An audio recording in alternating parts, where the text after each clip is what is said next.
There comes a point in life when you realize that something has changed, even though nothing around you looks different.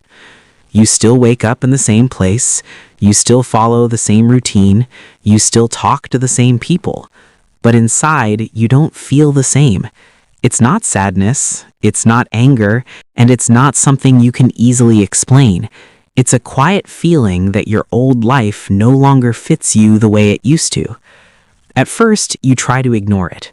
You tell yourself that everyone feels this way sometimes, that you just need rest, that you should be grateful for what you have. But the feeling doesn't leave. It waits, and slowly, it starts changing the way you see everything. One of the first things you notice is that your excitement fades. Not all at once, but little by little. Things that once gave you energy now feel neutral. You don't hate them, you're not unhappy doing them, they just don't reach you the same way anymore. This can be confusing because we're taught that losing excitement means something is wrong, that if motivation disappears, we must be failing. But sometimes, motivation disappears because you're no longer aligned with what you're doing. Your inner world has shifted, but your outer life hasn't caught up yet. That gap is uncomfortable. It makes you feel restless, disconnected, unsure of what you actually want. During this phase, your thoughts become deeper. Your mind no longer stays on the surface. You begin questioning things you once accepted without thinking. Why am I living this way? Why am I chasing this? Why does this matter to me? These questions don't come with answers right away. They simply appear and stay. And because they don't demand action, you might try to distract yourself from them.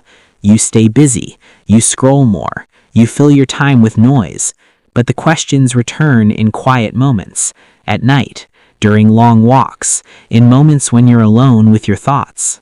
Another thing that often changes is how you experience people. You may start feeling distant, even from those you care about. Not because you've stopped loving them, but because conversations feel different. Small talk feels exhausting. Repeating the same stories feels empty. You listen, but something inside you stays quiet.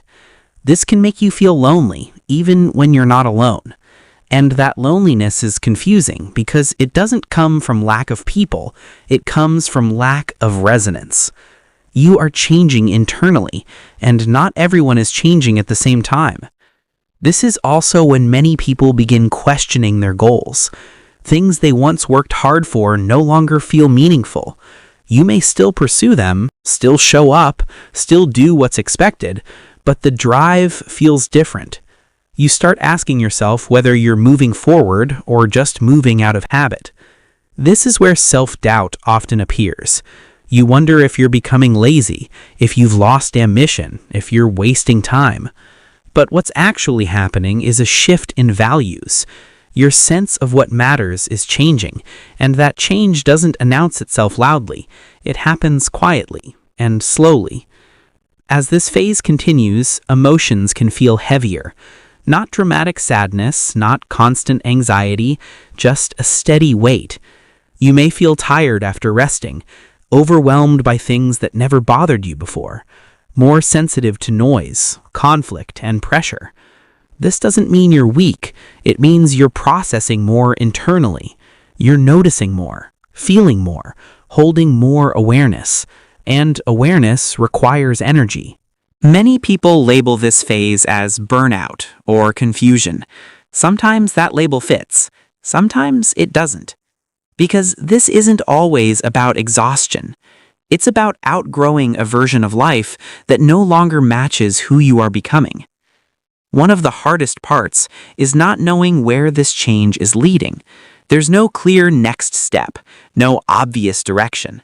You just know that going back to how things were doesn't feel right anymore. But moving forward doesn't feel clear either. So you exist in between. And being in between is deeply uncomfortable for the mind. The mind wants certainty, plans, clear answers. But growth doesn't always work that way. Some transitions can't be rushed. They need to be lived through. If you stay with this phase, without trying to escape it, something begins to shift. You stop forcing clarity. You stop judging yourself for feeling different. You begin listening instead. You notice what drains you, what feels heavy, what feels honest. You begin making small changes, not because you have everything figured out, but because you're paying attention. And slowly, a new sense of direction starts forming. Not all at once, not dramatically, but quietly. Life doesn't suddenly become exciting, but it becomes more real. You feel less pressure to perform, less need to explain yourself, less need to fit into expectations that no longer feel yours. This is when you realize something important. You weren't losing your life. You were outgrowing it. And outgrowing something doesn't mean rejecting it. It means thanking it for what it gave you and allowing yourself to move on. If life has been feeling different for you lately without a clear reason, this doesn't mean something is wrong. It often means something is changing. And that change is not a problem to solve. It's a process to understand. You don't need to rush it. You don't need to label it. You don't need to explain it to anyone yet. Sometimes growth begins as a quiet discomfort that slowly leads you home to yourself. And if you're in that place right now, you're not lost. You're becoming.